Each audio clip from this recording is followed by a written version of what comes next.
ಅದು ಮಾಜಿ ಮುಖ್ಯಮಂತ್ರಿಯೊಬ್ಬರ ಆದರ್ಶ ಗ್ರಾಮ. ಹಿಂಗಂತ ಘೋಷಣೆಯಾಗಿ ಹಲವು ವರ್ಷ ಕಳೆದರೂ ಮೂಲಭೂತ ಸೌಕರ್ಯ ಮಾತ್ರ ಇನ್ನೂ ಮರೀಚಿಕೆ.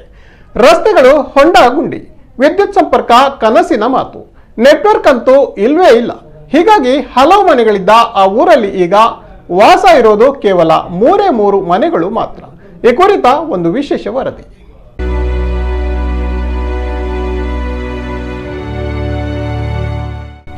ಅದ್ಭುತ ಪ್ರಾಕೃತಿಕ ಸೌಂದರ್ಯದಿಂದ ಕಂಗೊಳಿಸುವ ಈ ಊರಿನ ಹೆಸರು ಕೆರಾಡಿ.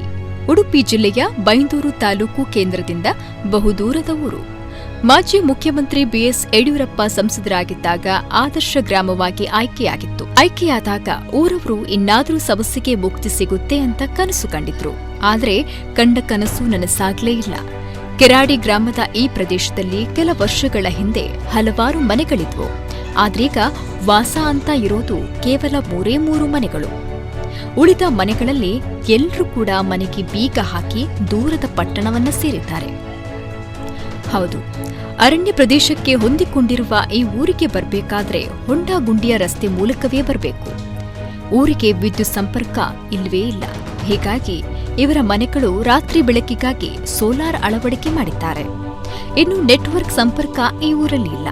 ಈ ಎಲ್ಲ ಸಮಸ್ಯೆ ಸಾಕಪ್ಪ ಅಂತ ದೂರದ ಪಟ್ಟಣದಲ್ಲಿ ಮನೆ ಮಾಡಿಕೊಂಡಿದ್ದಾರೆ.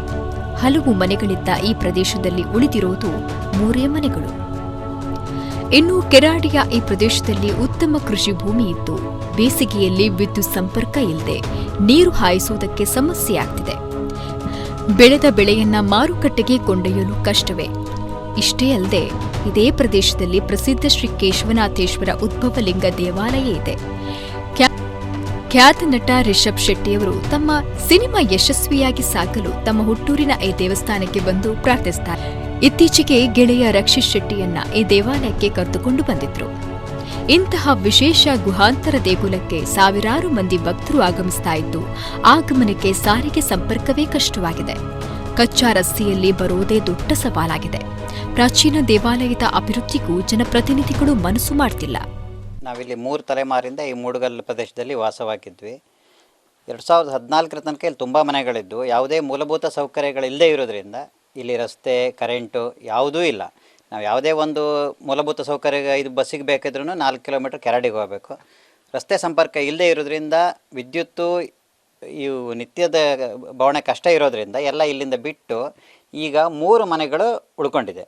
ಇಲ್ಲಿ ಇತಿಹಾಸ ಪ್ರಸಿದ್ಧ ಕೇಶವನಾಥೇಶ್ವರ ಗುಹಾಂತರ ದೇವಾಲಯ ಇದೆ. ಪ್ರತಿ ವರ್ಷ ಎಳ್ಳಮಾವಾಸ್ಯೆ ದಿನ ಇಲ್ಲಿ 4 ರಿಂದ 5 ಸಾವಿರ ಜನ ಸೇರ್ತಾರೆ. ಸಾಮೂಹಿಕ ಅನ್ನದಾನ, ಪೂಜೆ ಪುನಸ್ಕಾರ ಇದೆ. ದೇವಸ್ಥಾನವೂ ಭಾಳ ಚೆನ್ನಾಗಿದೆ. ಇಲ್ಲಿಗೆ ಏನಾಗುತ್ತೆ, ಭಕ್ತಾದಿಗಳು ಬರಲಿಕ್ಕೆ ಮೇಲಾಗಿ ರಸ್ತೆ ಇಲ್ಲ. ರಸ್ತೆ ಒಂದು ಈಗ ಏನಾಗುತ್ತೆ, ಅರಣ್ಯ ಇಲಾಖೆಗೆ ಹೋದರೆ 6 ಅಡಿ ರಸ್ತೆ ಕೊಡ್ತೀವಿ ಅಂತಾದರೆ ಅದನ್ನಾದರೂ ನಮಗೆ ಸರಿಯಾಗಿ ಮಾಡಿಕೊಡಿ ಅಂತ ನಾವು ಕೇಳ್ಕೊಡ್ತಿದ್ವಿ.